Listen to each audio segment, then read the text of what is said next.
जय जगन्नाथ। नमस्कार प्रिय दर्शक बंधु, मु ज्योतिषाचार्य प्रमोद कुमार पण्डा आपण स्वागत करुच्ची आपण प्रिय चैनल एस्ट्रो कल्याण चैनल।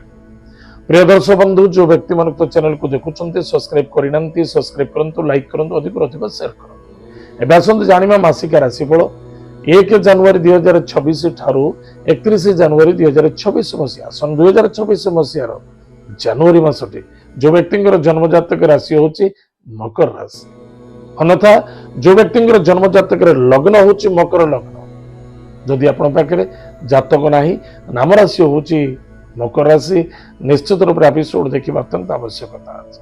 प्रिय दर्शक बंधु, मन रखिथिबा दरकार 1 जनवरी ठारू 14 जनवरी पर्यंत सूर्य आपण द्वादश भाव रे अछंती एवं अन्यत्र ग्रह मानक सहित अछंती।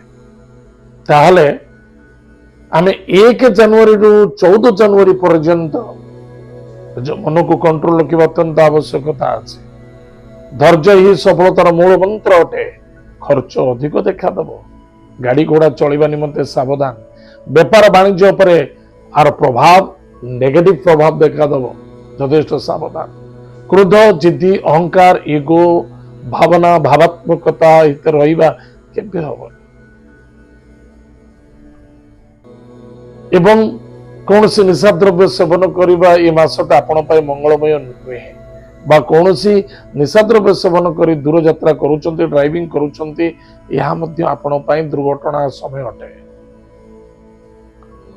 निज बाणी, निज कर्म, निज कर्तव्य, निज व्यवहार प्रति निज जदि स्ट्रांग रहिबे ता निश्चित रूप से अधिक अधिक सफलता देखा दो।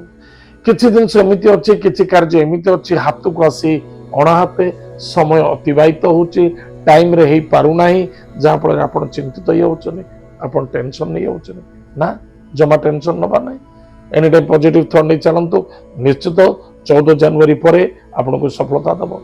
परिश्रमर फल आपण पाई जिवे, आपनकर मांगलिक कार्य रे योगदान देबे, मांगलिक कार्य रे सब आनंद मध्य देखा दबो। प्रिय दर्शक बंधु, मन रखिथिबा दरकार पाखरे पैसा थाउ न थाउ कौन सी मांगलिक कार्य कहार अटकिनी ना कहार अटकिबनी, किंतु चेष्टा प्रति चेष्टा करबा अत्यंत आवश्यकता अछि एवं पॉजिटिव थॉट नहीं चलंतु, आपन को सफलता दब एवं निजर स्वास्थ्य प्रति जगी रखी चलिबा अत्यंत आवश्यकता अछि। स्वास्थ्य ही संपद अटे, स्वास्थ्य ही सृष्टिर मूल तत्वता अटे। जदि स्वास्थ्य ठीक नहीं ताले आपण भूल लोकर भी किछि कोनोसी मूल्य नता, ताहले सदा सर्वदा निज स्वास्थ्य प्रति ध्यान रखा आवश्यकता अछि। शत्रु ऋणमुक्ति हेबे, किछि शत्रु मध्य जागृत हो पारंते, टिके सावधान रहिबे। शत्रु मानक सहित आर्गुमेंट करबा उचित नुहे। जदि काठर किछि ऋण नैचंती ताको मुक्ति होबा पई चेष्टा करंतु। दाम्पत्य जीवन आनंद सुख मधुमय देखा दबो। पति पत्नी मध्य श्रद्धा आदरता आत्मविश्वासता वृद्धि पाइब। विद्यार्थी माने सफलता अर्जन करेंगे, किंतु मन रखिथिबा दरकार प्रिय दर्शक बंधु, विद्यार्थी माने विद्या क्षेत्र प्रति ध्यान दियंतु। लव बा कौन सी फालतुकी समय को निर्वाह करबा बा अतिबाहित समय को करबा ता केबे ठीक नुहे।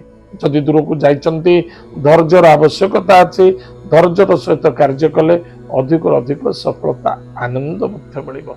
प्रिय दर्शक बंधु, मन रखिथिबा दरकार कौन सी जिनस कौन सी कार्य क्या अटकिनी ना अटक ना, किंतु प्लानिंग अनुसार कले अधिक लाभवान हे, सफलता मिल। गृह प्रवेश प्रतिष्ठा शुभ मांगल्य कार्य मध्य आनंद घटो। दर्शक बंधु, प्रतिकार होचे प्रत्येक दिन प्रातः समय स्नानादि कार्य सारी निजर गृहर इष्टदेवी इष्ट देवता नाम दीपटी जलतु। माता पिता भक्ति श्रद्धा आदर करंतु। आपण क्षेत्र क्षेत्रपाल को प्रत्येक दिन पूजा करने चेष्टा करंतु।